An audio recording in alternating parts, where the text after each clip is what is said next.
جہاں ایک طرف امن کی کوششیں چل رہی تھی، وہی اسرائیلی آرمی نے لبنان کی اینٹ سے اینٹ بجا دی۔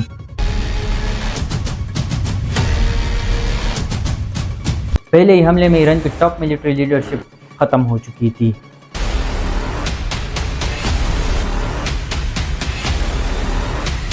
کیا واقعی امریکہ ایران کو $300 billion they God?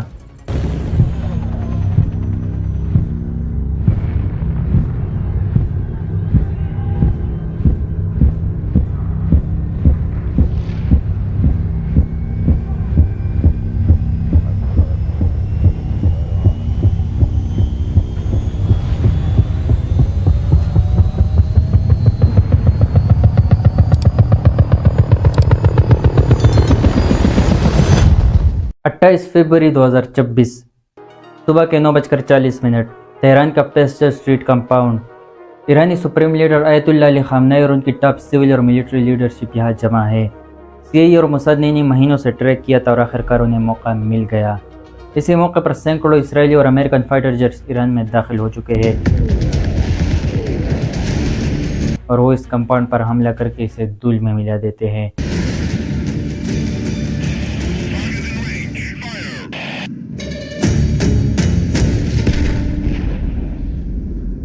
A short time ago, the United States military began major combat operations in Iran.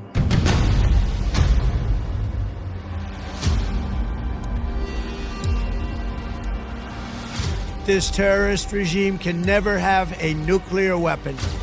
I'll say it again, they can never have a nuclear weapon. The United States and Israel has launched a dramatic airstrike campaign targeting Iran, and Iran has responded with fire across the wider Middle East. Iran's supreme leader is dead, one of the most evil people in history. Our objective is to defend the American people by eliminating imminent threats from the Iranian regime, a vicious group of terrible people. آیت اللہ خامنہ ای اور ان کی top leadership موقع پر ہی ماری جاتی ہے اور چند ہی گھنٹوں میں ایران اسرائیل اور گلف میں مقیم امریکی اڈوں کو نشانہ بناتا ہے راکٹس اور ڈرونز کے ذریعے۔ Iran's deadly revenge has begun. In hours of massive US-Israel strikes on Tehran, ballistic missiles lit up the skies across the Middle East, targeting 4 major American military bases. پر سب سے بڑا کام تھا اسٹریٹ آف ہارمز کو بند کر دینا۔ ایرانی سنسد نے street of harms کو بند کرنے کے فیصلے کو منظوری دے دی ہے۔ دنیا بھر کے بازاروں میں اس کا اثر دکھ رہا ہے۔ کروڈ آئل مہنگا ہو گیا ہے، 2% تک کی اچھال ہے، یہ بہت بڑی اچھال ہے ایشیائی بازاروں میں۔ جون 2025 کے 12 ڈے وار میں بھی اسرائیل نے ٹاپ ایرانی لیڈرشپ کو پہلے ہی وار میں ختم کر دیا تھا۔ Multiple airstrikes on Iran. Israel is striking Iran. Satellite images Show damage at an Iranian Revolutionary Guard base. tonight. Iran has launched a barrage of missiles towards Israel. 22 جون 2025 کی رات امریکن B-2 بومبرز نے ایرانی نیوکلیئر پلانٹس کو تباہ کر رکھ دیا تھا۔ Iranian officials have vowed a crushing response, declaring all US and Israeli assets in the region legitimate targets. پر اب 2026 میں یہ جنگ پورے خطے میں پھیل چکی ہے۔ امریکہ اور اسرائیل کا ایک ہی موٹیو تھا اور وہ تھا ایرانی رجیم کو ختم کرنا اور اسے نیوکلیئر ہتھیار بنانے سے روکنا۔ Iran has never given up its quest for a nuclear weapon. Who will be the first to achieve nuclear weapons? From there, it's only a few months, possibly a few weeks. Iran could produce a nuclear weapon in a very short time. An initial device within months. پر 3 ماہ کی خونریز لڑائی کے بعد اب امریکہ پیس deal چاہتا ہے۔ We're not doing anything. اور 17 جون 2026 کو پریزیڈنٹ ٹرمپ اور ایرانی پریزیڈنٹ مسعود پزشکیان نے ایک MOU یعنی میمورینڈم آف انڈرسٹینڈنگ پر سائن کیا، Trump signing his deal. جو 14 پوائنٹس پر مشتمل ہے۔ اب آپ یہ فیصلہ کریں کہ اس معاہدے سے کس کو زیادہ فائدہ ہے۔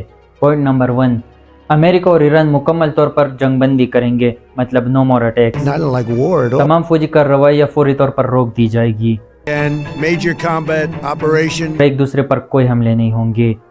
پوائنٹ نمبر 2، امریکہ اور ایران ایک دوسرے کے ٹیریٹوریل انٹیگریٹی کا خیال کریں گے اور ایک دوسرے کے انٹرنل معاملات میں ٹانگ نہیں اڑائیں گے. We have been under the United States and Israeli aggression for the last couple of days. اور اس کے ساتھ نہ ہی دوبارہ کوئی جنگ کریں گے. Threats from the Iranian regime. Point number 3، 60 دنوں میں ایک بڑا اور حتمی مسلسل معاہدہ ہوگا تاکہ پوری طرح امن آ سکے. A 60-day pause on any sort of fighting or military action. That's made very clear in one of the initial points. Point number 4، امریکہ ایران کا نیول بلاکیڈ ختم کرے گا. blockade in the Strait of Hormuz has officially been lifted. اس کی ports کی ناکابندی ختم کرے گا اور اسے پوری دنیا سے تجارت کرنے پر کچھ نہیں کہے گا. پوائنٹ نمبر 5، ایران بھی اسٹریٹ آف ہارمز کو کھول دے گا اور بحری تجارتی جہازوں پر حملے نہیں کرے گا. Announced today that it's lifting the blockade of the Strait of Hormuz. جس کی وجہ سے تیل کے پرائزز نیچے آنا شروع ہوئے. Of the Strait of Hormuz to let ships pass through. Point number 6، Trump نے کہا کہ امریکہ اور اس کے ریجنل الائز ایران میں $300 بلین کی ریکنسٹرکشن پلان پر کام کرے گا. Staggering $300 billion in funding for Iran as reparations for. اور ایران میں $300 بلین کی انویسٹمنٹ کرے گا تاکہ ایران کو دوبارہ کھڑا کیا جا سکے. Only if they're doing things right. پر آخر امریکہ ایسا کیوں کرے گا؟ کیونکہ یہ امریکہ کے لیے کوئی نئی بات نہیں. اگست 1945 میں جب امریکہ نے ہیروشیما اور ناگاساکی پر ایٹامک بم گرا کر انہیں دھول میں ملا دیا تھا. The city was turned into a desert. Everything is burnt, smashed, annihilated. It's an apocalypse. Women, children, and old people died more slowly and silently, badly burned or irradiated. تو پھر جاپان کو بلینز آف ڈالرز بھی دیے تاکہ Japan خود کو rebuild کر سکے. اور صرف جاپان ہی نہیں بلکہ ورلڈ وار 2 کے بعد مارشل پلان کے تحت امریکہ نے یورپ کو بھی $14 بلین دیے تاکہ یورپ خود کو ریکنسٹرکٹ کر سکے اور دوبارہ کھڑا ہو سکے. United States supplied help in tangible form as well as political and economic guidance. اب $300 بلین کی انویسٹمنٹ امریکہ اور اس کے ریجنل الائز یعنی گلف ایران میں کریں گے. پوائنٹ نمبر 7، یہ پوائنٹ ایران کی قسمت بدل سکتا ہے. ایران کے پاس دنیا کا 16% گیس اور 12% آئل موجود ہے اور 1960s اور 70s میں بھی اسی کی وجہ سے ایران ایک اکنامک سپر پاور بن گیا تھا اور دنیا کی ٹاپ 10 اکانومیز میں آ گیا تھا. پر 1979 کی ریولوشن کے بعد آیت اللہ خمینی نے امریکہ کے خلاف سٹانس لیا اور امریکہ اور یورپ نے ایران پر سخت سینکشنز لگائے اور ایران دنیا کے ٹاپ 10 اکانومی سے ایک غریب ملک بن گیا. اور اب امریکہ اور یورپ نے اعلان کیا ہے کہ وہ ایران پر سینکشنز ختم کریں گے اور ایران اکنامکلی گرو کرے گا جس سے ایران اپنا تیل اور گیس پوری دنیا کو بیچ سکے گا اور ایران بھی گلف کی طرح ایک الٹرا رچ کنٹری بن سکتا ہے. Sanctions will go into full effect. Point number 8، Iran نے ایک بار پھر اعلان کیا کہ وہ نیوکلیئر ویپنز نہیں بنائے گا. جب 2003 میں امریکہ نے عراق پر حملہ کر کے اس کی اینٹ سے اینٹ بجا دی تھی تو ان کا اگلا ہدف ایران تھا. پر دسمبر 2003 میں آیت اللہ خامنئی نے فتویٰ دیا تھا کہ ایٹم بم مسلمانوں کے لیے حرام ہے کیونکہ یہ بنا دے کے سب کچھ تباہ کر دیتا ہے. پر وہ بار بار یورینیم کو انریچ کر رہے تھے. پر اب ایران نے ایک بار پھر اعلان کیا کہ وہ نیوکلیئر ویپنز نہیں بنائے گا. پوائنٹ نمبر 9، ایران اپنے نیوکلیئر پاور پلانٹس میں اور کام نہیں کرے گا، مطلب اور یورینیم انریچ نہیں کرے گا اور IAEA کے انسپیکٹرز کو الاؤ کرے گا تاکہ وہ جانچ پڑتال کر سکے کہ کیا ایران واقعی نیوکلیئر بم بنا رہا ہے یا نہیں اور ان سب پر نظر رکھ سکے. پوائنٹ نمبر 10 اور 11، امریکہ ایران پر نئے سینکشنز نہیں لگائے گا اور اس کے ساتھ جو ایرانی ایسٹس امریکہ نے فریز کر دیے تھے انہیں بھی انفریز کرے گا. الجزیرہ کے مطابق یہ ایسٹس تقریباً $100 بلین ہیں.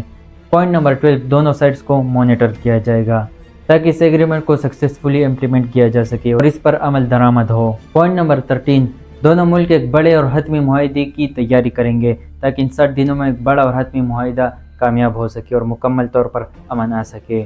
پوائنٹ نمبر 14، پھر اس معاہدے کو UN سے سائن کیا جائے گا تاکہ اس معاہدے کو بین الاقوامی حیثیت دی جائے. اب سوال یہ نہیں کہ جنگ کون جیتا، سوال یہ ہے کہ کیا دونوں ملک امن جیت پائیں گے. اور ایک آدمی ہے جو ان سب سے بالکل بھی خوش نہیں، اسرائیلی prime minister Benjamin نیتنیاہو.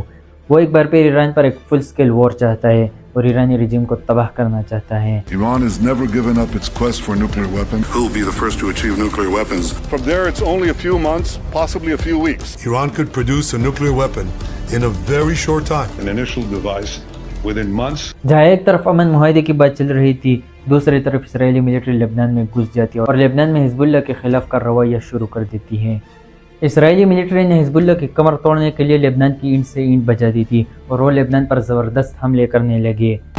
To its supporters, Hezbollah is a liberation movement. To its critics, a state within a state. It's the Lebanese group that's back in the headlines. There's been an intense exchange of rocket fire across the Israel-Lebanon border. Hezbollah fires across the border every day. Israel is targeting what it says are Hezbollah cells. Some countries classify Hezbollah as a terror group, but it's also deeply embedded in Lebanese politics and society. More powerful than the state, and more armed than the Lebanese army itself. Hezbollah is a militant movement. It defines itself as a resistance and pushing back against US and Israeli policies. They take orders from Iran.